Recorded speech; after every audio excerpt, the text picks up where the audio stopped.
título do nosso sermão de hoje é Força, Paz e Graça. O texto se encontra em Efésios 6, versículo 21 até o versículo 24. É a última parte. Hoje nós estamos encerrando. Pela glória e pela graça do nosso Senhor Jesus Cristo, eu tenho certeza que muitos de vocês estão falando assim. Nós hoje estamos encerrando o livro de Efésios. No último ano, nós estivemos pregando por exatamente 50 sermões desse texto, e com certeza nós estaremos colocando ele online, todos eles, para que quem quiser pegar o início algum possa. Mas hoje nós encerramos este maravilhoso livro, e a leitura se encontra em Efésios 6, versículo 21 até o versículo 24.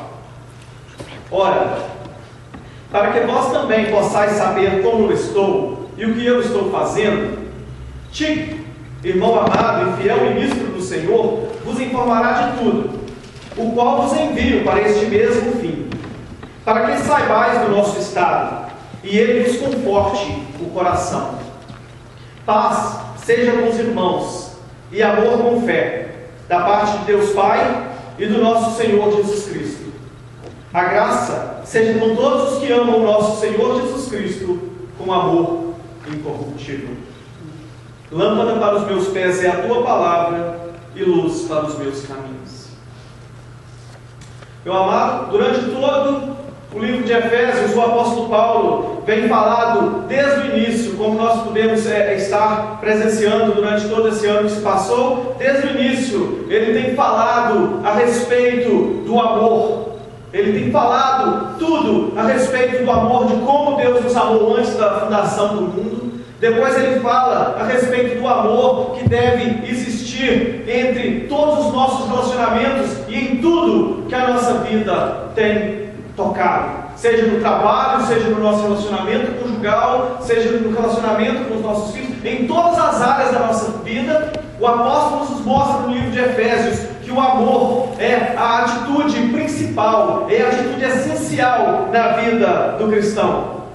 E meus amados, ele agora está encerrando esta carta, e nós poderíamos simplesmente passar por cima desta palavra, por cima dessa leitura, e nós chegaríamos à conclusão exata, e às vezes até mesmo real, de que essa questão de despedir, essas questões de cumprimentar, isso são questões simples, são coisas superficiais. O apóstolo Paulo aqui, ele está despedindo dos irmãos, e ele não tem nada para nos ensinar com relação a essa questão da despedida. Ele está simplesmente encerrando a carta, e ele está falando a paz seja com todos vocês, como ele inicia suas cartas, né? Assim como nós também iniciamos o nosso culto entregando a paz a vocês, depois nós abençoamos vocês com a paz de Cristo. E aqui o apóstolo Paulo está simplesmente fazendo isso. Mas, meus amados, em algumas culturas, essa questão do cumprimento, ela tem muito a ver, né? Existem culturas, por exemplo, na África, em que esse momento onde a pessoa vai se relacionar com o outro, até mesmo no momento de cumprimentar a pessoa, ele tem muito a ver, e ele diz muito. Por exemplo, em alguns países da África, em Zimbábue, se um garoto acordar de manhã e ele passar pelo vizinho, né, vamos supor que alguém, só para que a gente possa imaginar, para que vocês tenham uma ideia do que está se passando aqui agora, o garoto levanta e ele está indo para a escola. E o vizinho vê o menino ir para a escola e fala: Joãozinho, você dormiu bem essa noite? O Joãozinho vira para ele e fala assim: seu Manuel, seu João, eu dormi bem, se o senhor tiver dormido bem. Aí, aquele homem, né, o seu Pedro, qualquer nome que for, ele vira para o Joãozinho e fala assim: bom, eu dormi bem, e você dormiu bem? Ele torna a responder e fala assim: se o senhor dormiu bem, então eu também dormi bem. É um cumprimento muito bonito, é uma forma muito cristã, muito maravilhosa de estar cumprimentando as pessoas. Quer dizer, se você teve uma boa noite, eu tive uma boa noite, mas se a sua noite não foi boa, a minha noite não foi boa. E na expectativa de que essa interação, esse cumprimentar termine por aí, o menino pode simplesmente ir embora, mas ele ainda tem que esperar o momento em que aquele homem fale com ele: então, você pode ir. você vai e faz. E aí o Joãozinho pega e continua caminhando para a escola. De maneira, meus irmãos, que o cumprimentar, a forma como nós nos relacionamos com a pessoa, tem muito a ver na forma em que nós estamos falando com eles, na forma como nós nos aproximamos e na forma como nós saímos da presença daquelas pessoas. E aqui o apóstolo Paulo, ao encerrar a sua carta, ele vem nos mostrar de uma forma magnífica, de uma forma tremenda, qual é o poder, qual é a força, qual é o combustível que move o reino de Deus. Durante toda a sua carta ele fala a respeito desse reino de Deus que toca e que se espalha por toda a terra, e ele vem nos mostrar agora, nessas suas palavras final, que existe uma força, existe um poder que move o reino de Deus, existe um poder que ele é atraente, que ele é poderoso e que ele pode expandir e que ele pode alcançar toda a terra através da minha e da sua atitude. Meus amados, isso é o que nós chamamos da força que move o reino de Deus, a força que move o reino de Deus. Nós entendemos nas últimas pregações que o apóstolo Paulo se encontrava preso em Roma, e ele se encontrava em uma situação tremendamente difícil.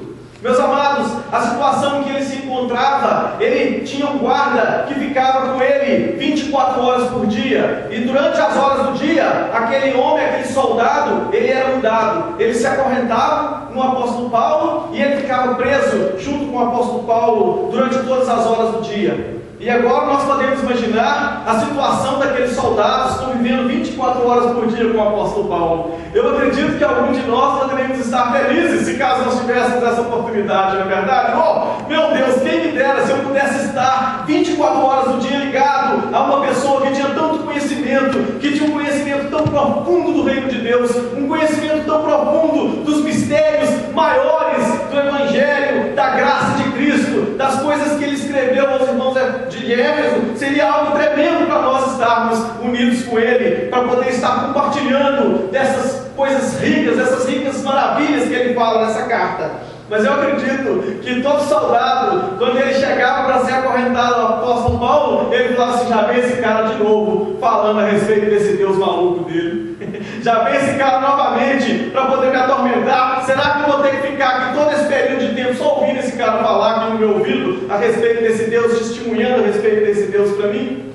E meus amados, e ele se encontrava numa situação difícil, o apóstolo Paulo, porque também, embora ele pudesse aproveitar aquela oportunidade para falar de Cristo às pessoas, embora ele tivesse esse grande benefício de estar sendo acorrentado, como ele mesmo entendia, como ele sabia que foi do propósito de Deus que ele estivesse acorrentado, ele tinha o conhecimento que Deus é soberano em todas as coisas, não importava a circunstância em que ele se encontrava, a dificuldade pela qual ele estivesse passando, ele sabia que Deus estava no controle. Era exatamente o propósito de Deus para a vida dele de estar ali naquele lugar. Meus amados, quantos de nós aproveitamos as oportunidades difíceis da vida para testificar e para testemunhar a respeito do Cristo?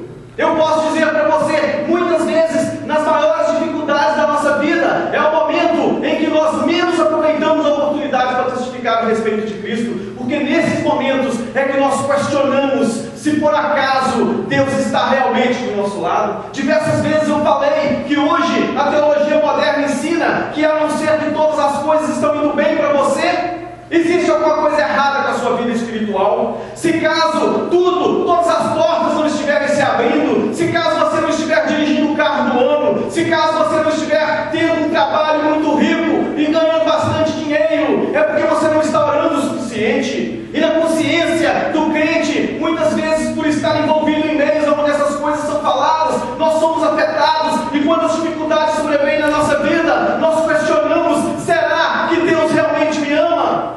Será que eu estou seguindo o caminho certo? Será, meu Pai? Será que é isso que o Senhor quer de mim? Será que eu tenho que estar havendo uma transformação? Será que eu preciso de mudar a direção que eu estou vivendo? Por acaso está acontecendo algo de errado na minha fé, na minha vida cristã, que eu não estou percebendo? Porque todas as coisas estão difíceis na minha vida. São as enfermidades, são as lutas, são as aflições, são as dificuldades, as guerras entre os irmãos, são todas as coisas, meus amados, que vêm atormentar.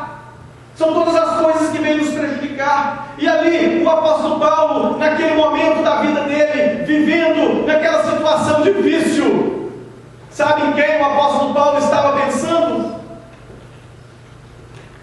naquele momento de dificuldade, naquele momento de luta.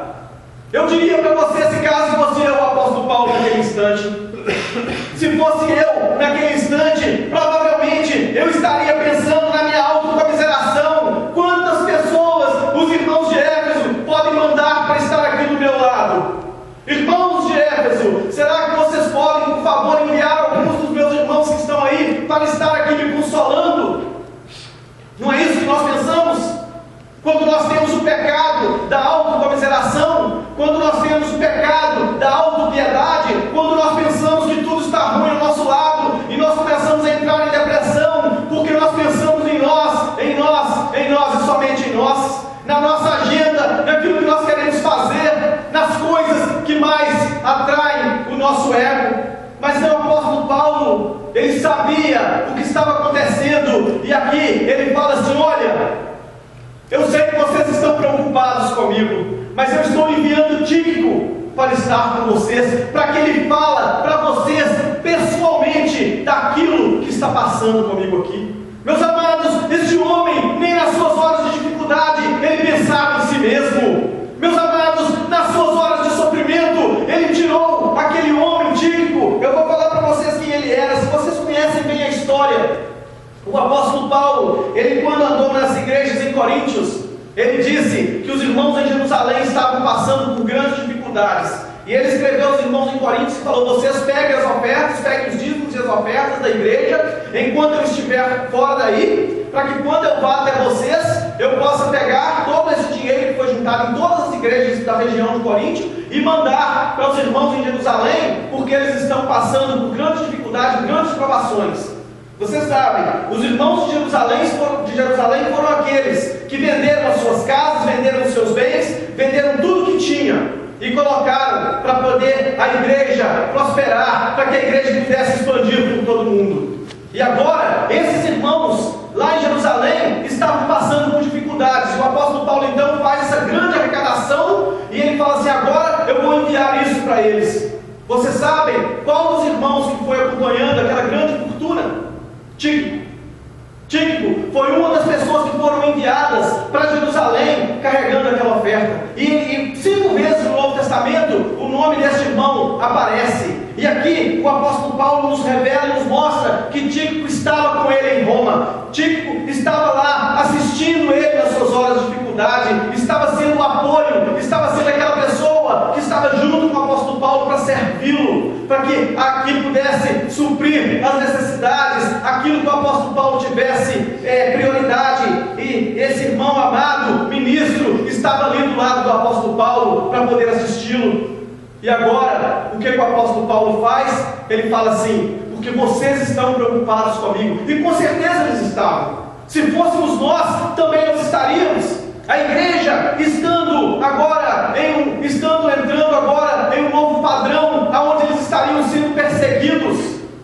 E este homem, este apóstolo Paulo, um baluarte na casa de Deus, um baluarte na igreja, um homem de grande conhecimento, o apóstolo dos gentios, é preso e é levado para Roma. E os irmãos de Éfeso dizem: ele começou aqui a nossa igreja e agora ele está preso. O que a gente faz? Qual decisão? Para onde nós vamos? Qual direção nós vamos tomar? Nós estamos aqui, tem chegado homens pregando outros evangelhos, motivo pelo qual o apóstolo Paulo escreveu essa carta, para esclarecer aos irmãos em Éfeso qual é o verdadeiro evangelho.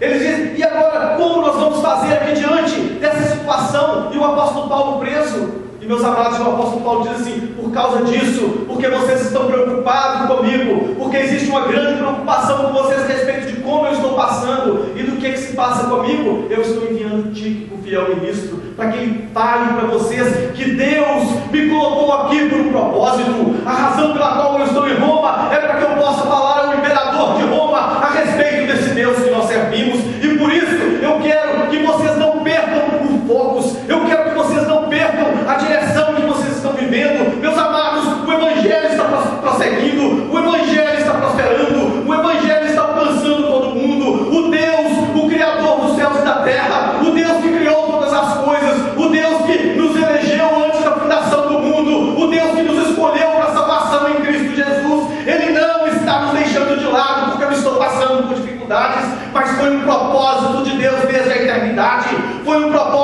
Deus desde a criação do mundo que eu estivesse em Roma, nesse exato momento, a capital do império, para que eu pudesse testemunhar a respeito de Cristo. E meus amados, vocês estão sofrendo, mas eu não quero que vocês sofram, eu quero que vocês se alegrem, eu quero que vocês regozijem, porque não importa as circunstâncias em que eu vivo, não importa se eu estou preso em cadeia, o nome de Cristo está sendo glorificado e o reino de Deus está prosperando. Meus amados, a força que move o reino de Deus é a auto-entrega. A força que move o reino de Deus é o sacrifício pessoal, é o sacrifício meu e o sacrifício seu. Essa é a força que move o reino de Deus. A força que move o reino de Deus, se você quiser saber o que é quando você tira o eu, é quando você joga o eu para o escanteio, é quando você diz: não é mais o que eu quero, não é mais o que é conveniente para mim, não é mais aquilo que me interessa, mas é aquilo que vai ser para a glória do reino de Deus, é aquilo que vai expandir o reino de Deus. Quando você está no seu trabalho e que o seu patrão te amola bastante e você sente que você vai mandar ele para algum outro lugar qualquer,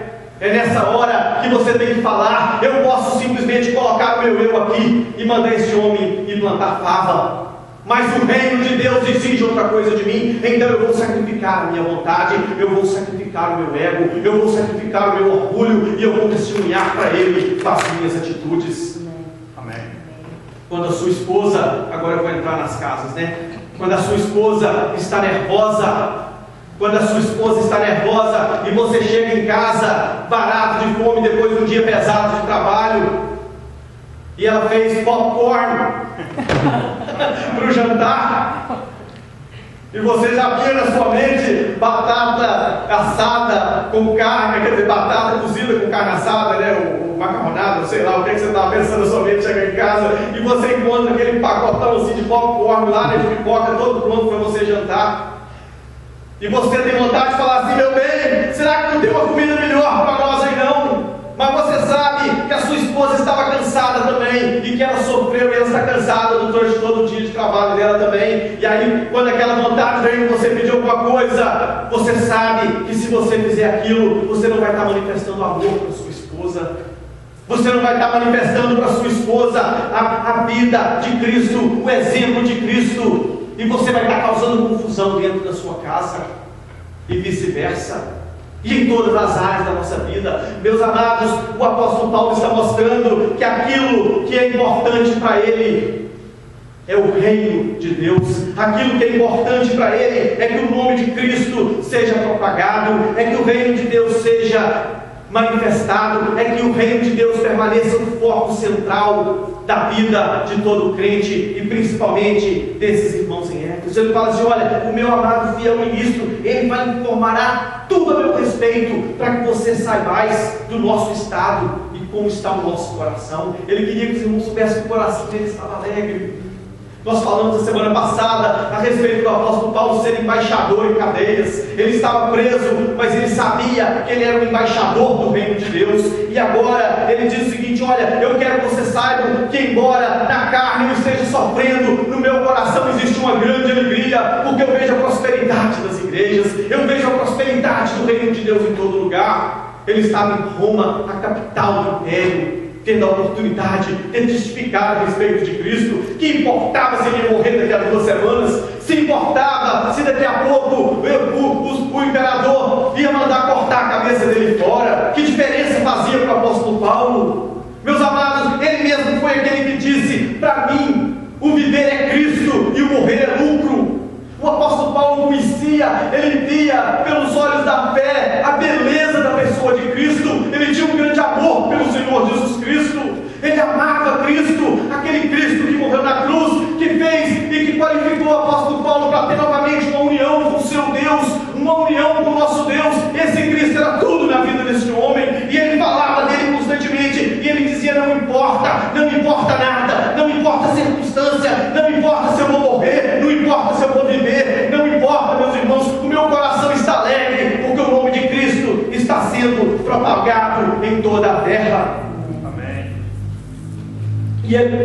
E ele diz mais, e ele fala agora, quase que suas últimas palavras, mas veja bem que coisa maravilhosa. Ele diz assim: olha, paz e amor. Ele usa o verbo grego ká, que como que estivesse unindo essas duas coisas, e essas duas coisas fossem um só. Ele diz o seguinte: olha, paz e amor com fé. Uau! Paz e amor com fé. Ele está falando de três coisas. Ele está falando de paz, amor e fé. Eu acho que ele está enfatizando a respeito da paz. Nós vamos falar a respeito de paz agora. Daqui a pouco eu vou falar para vocês a respeito de amor com fé. O que é que ele estava querendo dizer com essas palavras, que eu acredito que ele estava querendo dizer alguma coisa muito importante quando ele disse amor com fé. Eu vou falar para os irmãos daqui a pouco.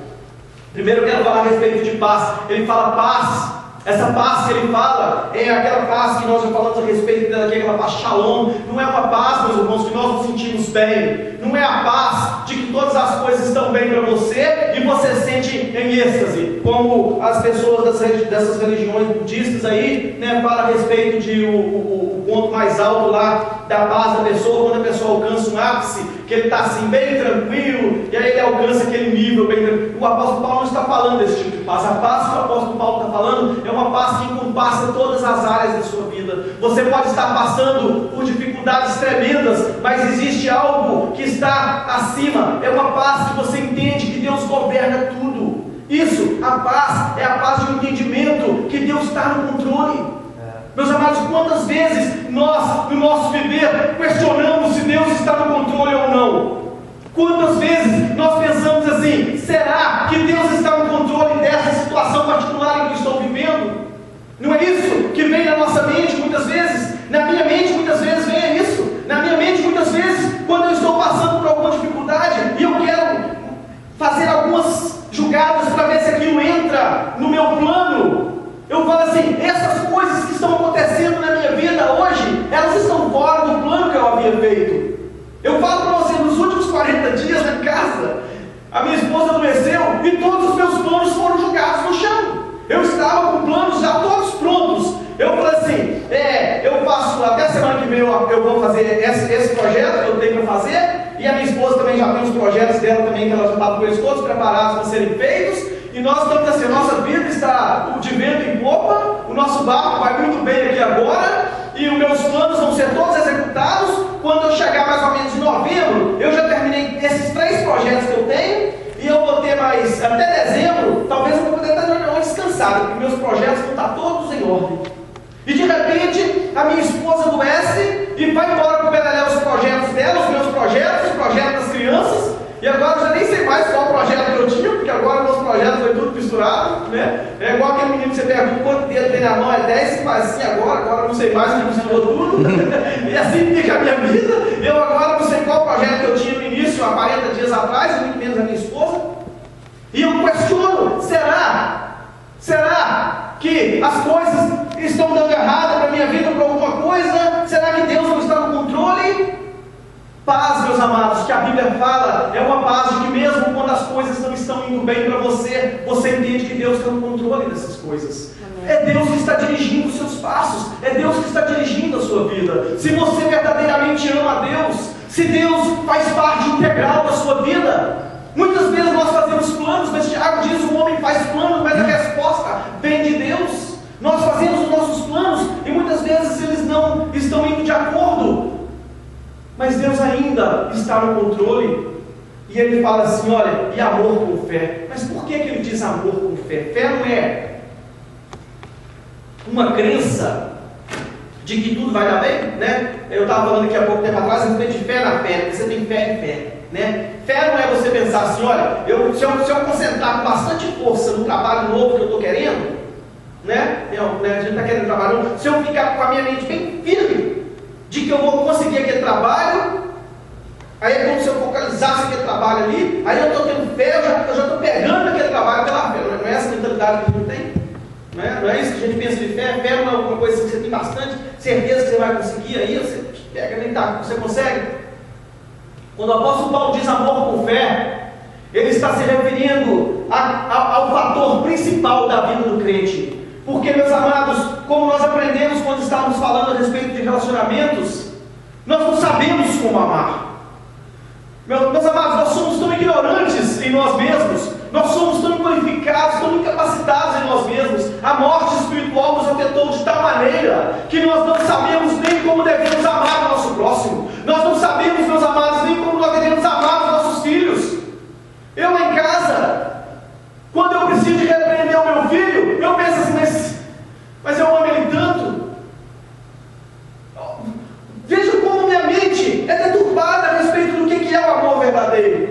Se eu tiver que dar um couro no meu filho, acertar os passos dele lá, né, às vezes precisa chamar a atenção dele, falar com ele com mais seriedade, eu questiono e falo assim, mas eu amo ele tanto. Quando o apóstolo Paulo diz amor com fé, é amor fundamentado nos ensinamentos de Deus, amor de acordo com a palavra de Deus. Isso que é amor com fé, fé naquelas coisas que foram reveladas, fé na palavra de Deus que já nos foi entregue e que nos mostra a direção que nós devemos tomar em todas as áreas da nossa vida. Meus amados, quando Deus diz que eu tenho que amar a minha esposa, Ele não falou comigo assim, olha, você ama a sua esposa e você aí descobre o que é o amor, não. Ele falou assim, olha, você ama a sua esposa, e a forma que você manifesta amor pela sua esposa é você fazendo isso, isso e isso. É obediência na minha palavra. Amor com fé é o amor que é manifesto entre todos os nós, mas não de acordo com os nossos sentimentos, não de acordo com aquilo que é a última moda, não de acordo com aquilo que o camarada lá, Daniel, da Harvard, falou que é amor, não da forma como o psicólogo virou para você e falou assim, para você amar o seu filho, você tem que dar bastante sorvete para ele na hora do almoço, porque é isso que eles estão ensinando por aí. Nós já vimos casos e ouvimos falar de pessoas que dizem que amam seus filhos e por isso eles dão dinheiro para ele todos os dias para ele comprar droga, porque eles não podem ver o filho dele passando dificuldades sem a droga que eles precisam tanto, e eles chamam isso de amor. O que o apóstolo Paulo está nos ensinando quando ele diz, paz a vocês, segurança, certeza, confiança em Deus em todos os aspectos, e amor com fé, ele quer dizer que nós, que temos que preservar a paz entre uns aos outros, nós temos que ter um amor uns com os outros, mas de acordo com a revelação de Deus. Não é, meus amados, um amor que eu sinto no meu coração, um sentimento que veio do meu estômago e fala assim, eu vou amar minha esposa, se eu der para ela um carro novo, ou às vezes se você der um carro novo, você vai mostrar bastante amor para ela, eu tenho certeza que você dela vai te amar demais. Mas não é somente por esse lado, é você saber que para amar a sua esposa, você tem que aprender através da fé, você tem que depositar a sua fé na palavra de Deus que já foi revelada. Nós temos preguiça, não é verdade? Nós não queremos examinar as Escrituras, nós preferimos ter alguma espécie de sonho, sei lá, uma visão, ou um sentimento no nosso estômago, ou alguma coisa no nosso coração, que vai nos guiar no caminho da verdade. Nós imaginamos isso. Nós imaginamos que se Deus quiser mostrar uma verdade para nós, Ele vai mandar um anjo vir falar conosco. Eu não sei como eu devo amar a minha esposa, então eu quero que Deus me mostre. Mas quando o apóstolo Paulo diz amor com fé, ele está falando assim, olha, já foi mostrado para você, já foi revelado para você, você agora tem que aprender e colocar em prática, você tem que crer na palavra de Deus. Você crê na palavra de Deus? Então faça como ela manda, e você vai ver os resultados na sua vida. Se você é crente em Cristo, se você vem à igreja todos os dias, mas se você não põe em prática a fé que foi revelada, se você não põe em prática a revelação que nos foi entregue pelo Espírito Santo de Deus, se você não põe em prática todas as coisas que foram escritas, você vai viver uma vida de frustração, porque você vai ficar sonhando em algo que está além daquilo que foi revelado. Mas se você colocar em prática os ensinamentos de Deus naquilo que se refere a todos os seus relacionamentos em todas as áreas da sua vida, você vai estar amando em amor com fé naquilo que foi revelado, com fé na palavra de Deus. Meus amados, é a única forma que você tem de amar da maneira correta. Se você quiser verdadeiramente amar o seu irmão da forma como Deus revelou, este é o amor com fé que o apóstolo Paulo está nos ensinando. Ele está falando assim, olha, para que haja paz, para que haja amor, para que você ame verdadeiramente, paz seja com os irmãos e amor com fé. Nos nossos relacionamentos, dentro da nossa igreja, é necessário que tenha uma instrução vinda de Deus, para nós sabermos como que nós temos que lidar uns com os outros.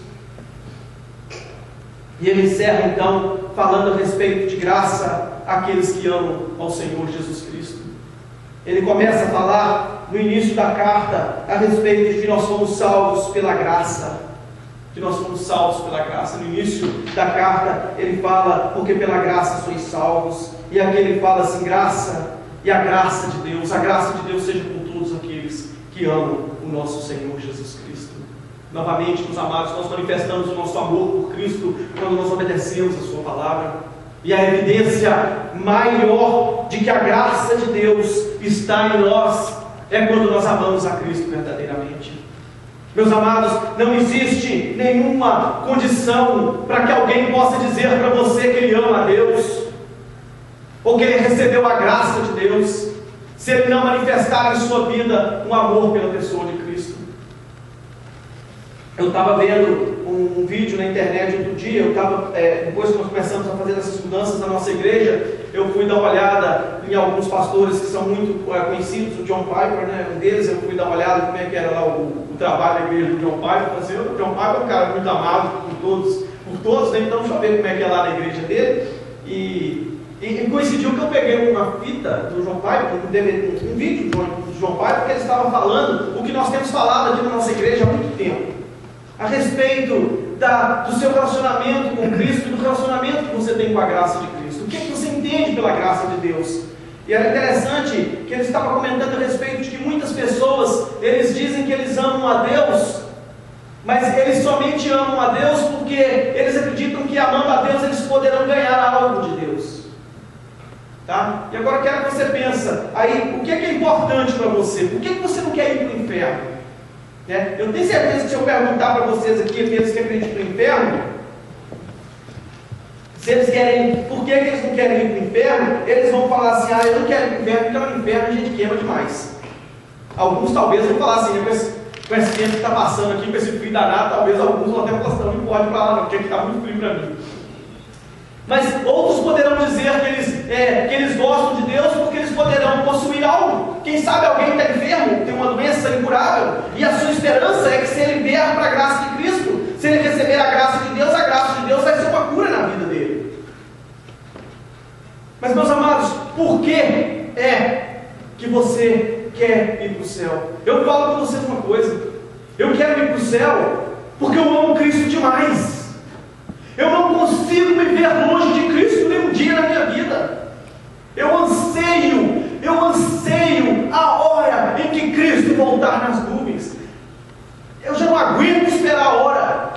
Todos os dias, quando tem alguma coisa diferente no céu, eu não sei se é a experiência de alguns de vocês, mas é a minha experiência. Todos os dias, quando eu vejo o céu um pouco amarelado talvez, ou alguns raios refletidos que o sol passa pelas nuvens, eu olho para o céu e eu imagino e falo assim: será que é dessa forma que Cristo vai voltar? Eu brinco com as meninas que trabalham comigo e falo assim com elas, falo assim: será que Jesus vai voltar hoje? Olha o céu como é que está lindo. Porque no meu coração, a graça de Deus que foi manifesta me produziu um grande amor pelo Senhor Jesus Cristo, graça àqueles que amam o Senhor Jesus Cristo. Eu falo com vocês, eu poderia ir para o inferno e passar a eternidade no inferno, se Cristo fosse para lá comigo e ficasse comigo lá. Porque eu quero ir para o céu, não é porque lá no céu tem coisa boa, eu quero ir para o céu, é porque lá no céu eu vou estar lado a lado com o Senhor Jesus Cristo. Meus amados, vocês podem imaginar o que é estar lado a lado com o Senhor Jesus Cristo? Você pode imaginar no seu coração o que é você sentar do lado do Cristo e ouvir as palavras que Ele fala, as palavras inefáveis que Ele fala. Amém. Você pode imaginar o que é que aquelas pessoas que estavam vivendo com Cristo nos dias em que Ele andou na terra, quando Ele encontrava com um pecador e Ele se sentava no pó da terra com aquele pecador e Ele falava para aquelas pessoas das gloriosas maravilhas do reino de Deus. Olhe, leia o Sermão da Montanha, quando o Senhor Jesus Cristo vira e fala assim: vocês que sofrem, vocês são bem-aventurados. Meus amados, olha que palavras magníficas para aqueles que estão passando por dificuldades tremendas. Olha o que ele diz: se você ama a paz, você será chamado filho de Deus. As palavras magníficas, aquela consolação tremenda que vem no coração do homem quando ele conhece a graça magnífica e ele ama o Senhor Jesus Cristo verdadeiramente. Meus amados, é algo tremendo, é algo maravilhoso. Como pode alguém desejar o reino de Deus, desejar a graça de Deus, exceto pelo amor tremendo ao Senhor Jesus Cristo? É uma ofensa para mim quando alguém oferece uma graça de Deus que dá carro novo.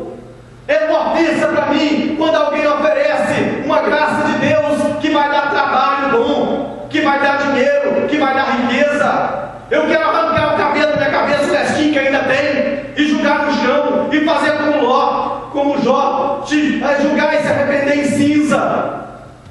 Porque, meus amados, o apóstolo Pedro fala exatamente sobre isso na sua carta. Ele diz assim: não foi por ouro, e não foi por prata, nem por coisas nem por coisas corruptíveis que vocês foram comprados, mas vocês foram comprados com sangue precioso do Cristo. Vocês foram comprados com o sangue precioso do Cristo. Imagine, meus amados, você passando a eternidade longe de Deus. Imagina você passando a eternidade afastado de Deus. Que coisa triste, que coisa horrível, que sofrimento terrível. Meus amados, aqueles que acreditam que eles ainda vão para o inferno para poder sofrer porque eles estão longe de Deus agora, eu tenho uma novidade para eles: vocês já estão no inferno. Se você está longe de Deus e está pensando que um dia você vai para o inferno porque você está longe de Deus, você já está no inferno. Você já está vivendo no inferno, porque uma vida longe do Cristo, uma vida longe do amor inefável que Cristo pode dar, já é inferno. Aquelas pessoas que estão usufruindo a sua vida neste mundo, julgando a sua juventude, a sua vida fora, em prazeres que não levam a nada, eles já estão vivendo longe do Cristo, e eles não sabem o que é você receber o perdão dos seus pecados, você ser adotado na família de Deus, você ser chamado como filho de Deus. A minha menininha de 5 anos estava falando isso quando a gente estava vindo aqui para cá, para a igreja hoje. Ela, tem hora que ela até chega até a colar a gente um pouco, porque ela não para de falar no segundo, mas ela virou para mim mais devagarzinho e falou assim: nossa, eu não acredito que eu sou filha de Deus. Eu não acredito que eu sou filha de Deus. E, meus amados, ela é uma criança, mas eu posso dizer para vocês: é a minha verdade, é a sua verdade. Você já pensou a respeito disso? Você já pensou a respeito disso? Vocês imaginam bem agora, tá? Eu não sei se durante esse ano eu dei esse exemplo para vocês, mas eu quero dar agora. Imagina que vocês foram acusados de um crime tremendo. Vocês foram acusados de um crime terrível, tá? E aí vocês foram presos e chegou o dia do julgamento.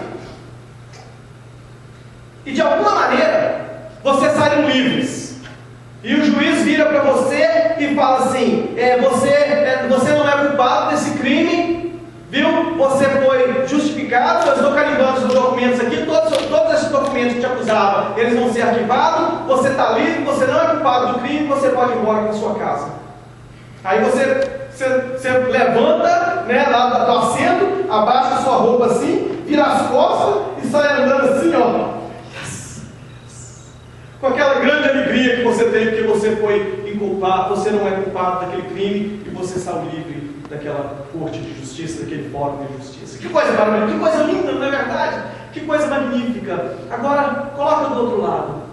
Você comparece diante de Deus com todos os seus pecados, com toda a sua imundície, com toda a sua impureza, com toda a sua arrogância. Cristo vira para Deus e fala assim: Pai, os pecados da minha irmã Graça, eu estou tomando sobre mim. E pega todos eles, todos esses pecados negros, esses pecados horrendos, esses pecados sujos, que a Graça tem, e o Senhor joga sobre mim, que eu vou pagar por ela. E aí, Deus vai, carimba e fala assim: Graça, você está livre. Você agora está livre de todos os seus pecados. Você agora está perdoada. Você já não tem mais dívida comigo.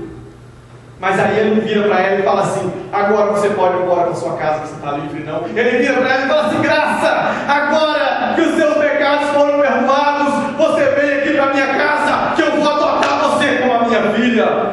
Você era culpada, mas eu vou adotar você como a minha filha, por causa do meu Cristo, por causa do meu filho, por causa do meu filho, eu agora adoto você. O juiz, o maior juiz aqui do país, ele vai mandar você embora para sua casa, mas o juiz do universo, ele vai pegar você, ele vai abraçar você por causa de Cristo, e ele vai falar assim: agora você é parte da minha família, agora você pertence a mim, você é minha filha, e qualquer pessoa que tocar em você está tocando em mim, e qualquer pessoa que falar mal de você está falando de mim, porque agora você é parte da minha família, e você é parte dos meus filhos. Meus amados, qualquer pessoa que não ama o Cristo, que não ama o Deus que faz isso por uma graça infinita, ele já está vivendo no inferno. E é por isso que o apóstolo Paulo encerra falando a todos aqueles que amam o nosso Senhor Jesus Cristo com amor incorruptível. Com amor incorruptível. Meus amados, vocês sabem o que é o amor incorruptível? Ele encerra, ele agora vai embora. O apóstolo Paulo agora vai morrer. Ele sabe que ele não tem mais escapatória. Talvez mais 2 anos, quem sabe. Talvez nem isso. Ele vai comparecer diante de César. E eles vão matá-lo. Eles não querem o que ele tem que oferecer. Ele vai morrer. E ele não vai mais ver os irmãos em Éfeso, exceto quando eles partirem para a eternidade ou quando Cristo voltar em glória. Provavelmente quando esses irmãos de Éfeso forem para a glória, ou estiverem para a glória, eles encontrarão o apóstolo Paulo. Mas ele nos deixa essa palavra, ele diz: todo aquele que ama o nosso Senhor Jesus Cristo com amor incorruptível. O amor não pode ser corrompido. É um amor que não se acaba. Meus amados, ele deixa a igreja em Éfeso com a certeza da vida eterna. Ele deixa os irmãos em Éfeso com a certeza de que o amor de Deus não se acaba. O amor de Deus não é corruptível. Ele fala a respeito daquilo que nós chamávamos anteriormente da perseverança dos santos. E hoje em dia nós chamamos de a preservação dos santos. Continua sendo o mesmo P da palavra tulipo, né? A perseverança dos santos, agora nós chamamos a preservação dos santos, porque é Deus que nos preserva com o seu amor incorruptível. O amor de Deus por mim e por você, ele não pode acabar, ele não pode se corromper. Todas as coisas desse mundo, elas chegam a um fim. Todas as coisas desse mundo, elas estragam, elas se corrompem. Muitas vezes, até os nossos sentimentos de uns pelos outros, eles podem vir a se desgastar. E muitas vezes eles podem vir, não é o que é para ser, viu, meus irmãos? Eu estou falando que pode, eu não estou falando que deve, não. Pode acontecer, como nós já vimos muitos casais, em que eles, depois de muitos anos, eles já perderam às vezes aquele amor, porque eles foram se esfriando com os outros, eles deixaram os problemas deste mundo, as dificuldades da vida, as preocupações infiltraram o seu relacionamento, e aquele amor foi se esfriando, foi acabando, e ficou sendo algo como se fosse algo que fosse corruptível. Mas aqui o apóstolo Paulo fala de um amor incorruptível. Mas, meus irmãos, que vocês que amam o nosso Senhor Jesus Cristo com um amor incorruptível, um amor que não pode acabar, um amor que nunca se acaba, um amor que vai segurar você em todas as circunstâncias da sua vida, sejam elas em momentos de alegria, sejam elas em momentos de dificuldades, mas esse amor, ele não se corrompe, este amor, ele é incorruptível, assim como a nossa vida eterna é incorruptível. Assim como tudo aquilo que Deus nos mostra e nos oferece é incorruptível, não pode acabar, não tem como ser corrompido, não tem como ser destruído, jamais vai acabar. Meus amados, o apóstolo Paulo encerra essa carta com essas palavras maravilhosas. Ele nos mostra que o papel, que a nossa função neste mundo é estar nos fortalecendo através do grande poder que existe no alto sacrifício, no sacrifício da pessoa em favor do reino de Deus. Ele nos recomenda que nós estejamos vivendo a nossa vida em paz e em amor, em obediência à sua palavra, através da graça maravilhosa do nosso Senhor Jesus Cristo e de um amor incorruptível.